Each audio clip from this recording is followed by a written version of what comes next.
Bonjour, je suis Flavien Kwacha, entrepreneur agricole et je te souhaite la bienvenue sur Flavien Décortique, là où nous parlons de ce que nous maîtrisons et nous faisons ce que nous disons pour atteindre des résultats concrets sur le terrain. Dans la vidéo d'aujourd'hui, je vais te parler de création d'entreprise, mais surtout de formes juridiques à adopter. Si tu as l'intention de créer une entreprise ou peut-être que tu en diriges déjà une, il est important de savoir quelles sont les spécificités des types d'entreprises. Déjà, pourquoi se formaliser? Parce que nous sommes dans un pays comme le Cameroun qui, fort d'un certain nombre de caractéristiques, notamment la jeunesse de la population, la diversité des opportunités qui existent sur le plan économique dans notre environnement, avec des secteurs porteurs comme l'artisanat, le textile, notamment la mode, l'agriculture, ou à plus large spectre, l'agro-business, il faut pouvoir en profiter. Mais avant, pour pouvoir justement prétendre un certain nombre d'opportunités de services de marché et de collaboration, il est important d'être formel, donc de savoir dans quoi est-ce qu'on s'engage.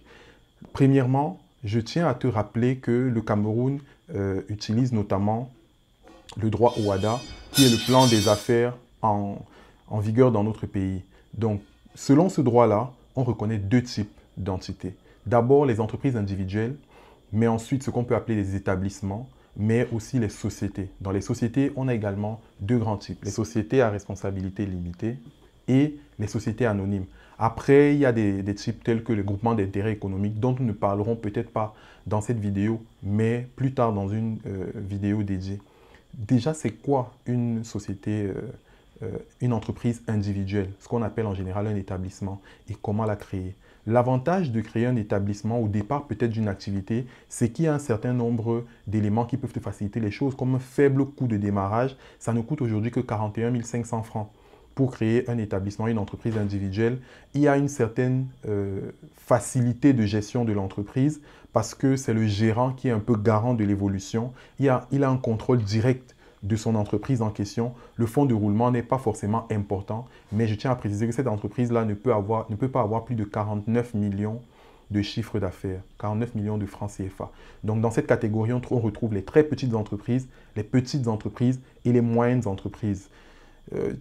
Tu vas donc comprendre qu'il y a aussi des challenges et des difficultés, notamment le fait de ne pas prétendre à des marchés publics. Après cette catégorie, il y a maintenant les sociétés anonymes à responsabilité limitée. Ça, c'est la deuxième catégorie d'entreprises. Ici, on passe déjà sur le plan des personnes morales. Ces sociétés anonymes à responsabilité limitée peuvent être unipersonnelles, c'est-à-dire appartenant à une seule personne, ou multipersonnelles, appartenant à plusieurs actionnaires, plusieurs associés qui décident ensemble de créer une initiative économique. L'avantage de ces sociétés anonymes à responsabilité limitée, c'est que contrairement à l'entreprise individuelle, le patrimoine de la société est totalement distingué du patrimoine de l'individu qui la gère, notamment du gérant.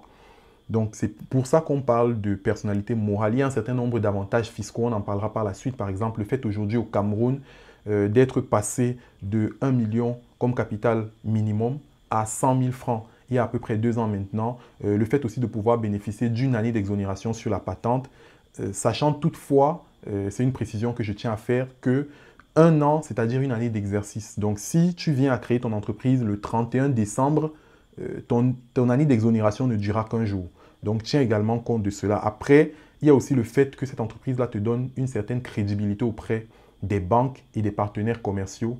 Et enfin, te permet de pouvoir accéder à de pouvoir faire des marchés publics, mais avec l'exigence de faire ce qu'on appelle une déclaration statistique et fiscale. Au-dessus maintenant des sociétés anonymes à responsabilité limitée, tu as les sociétés anonymes. Ces dernières-là ont un minimum de capital de 10 millions de francs CFA. C'est vraiment un cran au-dessus. Sache que avec ce genre de société, tu peux encore plus avoir accès à des opportunités. Il y a des avantages fiscaux maintenant en matière d'investissement et de mobilisation des capitaux parce que ça te permet de montrer que ta structure est plus crédible auprès des organismes de financement. Mais à ce moment, il y a également des challenges, des difficultés comme le coût élevé, par exemple, pour la tenue de compte, les restrictions imposées par les statuts, parce que c'est déjà important d'avoir des statuts de société. C'est une obligation d'avoir des statuts de société, mais aussi une structure lourde et relativement rigide. Maintenant, comment créer une entreprise au Cameroun en partant déjà de l'entreprise individuelle? Pour créer une entreprise individuelle, il faut t'adresser à ce qu'on appelle le CFCE. C'est le Centre des formalités à la création d'entreprise qui est sous la tutelle du ministère des petites et moyennes entreprises, de l'économie sociale et de l'artisanat. Ce centre, c'est une sorte de guichet unique où tu trouves tous les services qui te permettent de créer une entreprise. Il en existe 5 au Cameroun, notamment Douala, Yaoundé, Garoua, Bamenda et Bafoussam, pour permettre à des personnes sur tout le territoire de pouvoir créer des entreprises.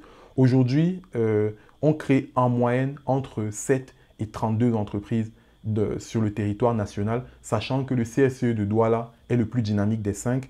Mais qu'est-ce qu'il faut avoir pour pouvoir créer une entreprise? En fait, pour l'entreprise individuelle, il faut juste avoir des documents tels que photocopie de l'acte de naissance ou de la carte nationale d'identité, photocopie de l'acte de mariage, la déclaration sur l'honneur. C'est un document en fait que tu vas remplir en allant au CFCE qui te sera remis. C'est une sorte de formulaire. Tu vas également devoir déposer une autorisation préalable d'exercer le commerce le cas échéant en fonction du domaine d'activité et enfin un plan de localisation signé de toi-même pour pouvoir montrer au centre des impôts où se trouve ton entreprise. Une fois que tu déposes ces documents, tu payes la somme de 41 500 francs qui est une sorte de frais qui permet justement de t'établir un registre de commerce, une carte de contribuable, une première attestation de non-redevance une fois que tu auras fait les déclarations de tes impôts à ton centre des impôts dédié que tu verras sur ta carte de contribuable et tu auras naturellement accès à la patente sur 1 an, une patente exonérée. Pour les investisseurs étrangers, il y a également des éléments à apporter comme une carte de séjour ou un passeport, mais également des demi-cartes photo pour pouvoir effectivement savoir la personne à laquelle on a affaire. Maintenant, dans le cas de la création de sociétés, là on parle de sociétés à responsabilité limitée, de sociétés anonymes. Pour les sociétés à responsabilité limitée, aujourd'hui le capital étant de 100 000 francs, il faut joindre aux documents que j'ai mentionnés préalablement des statuts de société. Les statuts peuvent être rédigés par un notaire.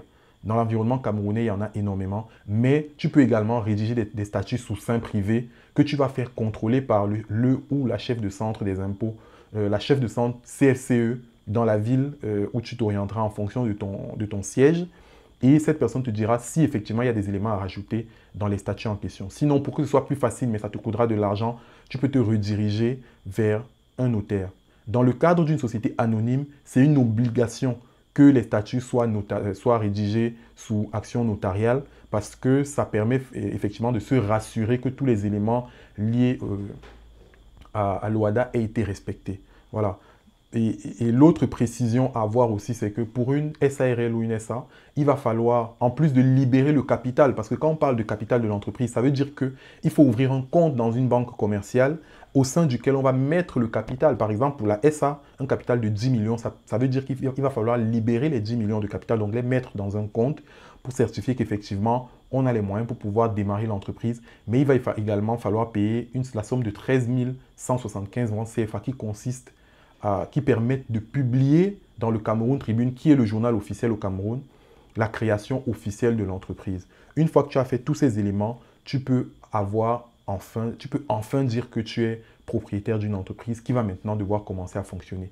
Nous ferons une prochaine vidéo sur les impôts et taxes au Cameroun, mais je vais te donner une dernière précision pour cette vidéo qui pour moi est très importante. Sache que la création de l'entreprise n'est que le début. Ensuite, il faut te rendre dans ton centre des impôts pour pouvoir faire tes déclarations tous les mois. Auquel cas, sinon, tu te retrouves probablement dans des pénalités. Et une fois que tu es dans les pénalités, ça devient de plus en plus difficile pour un entrepreneur.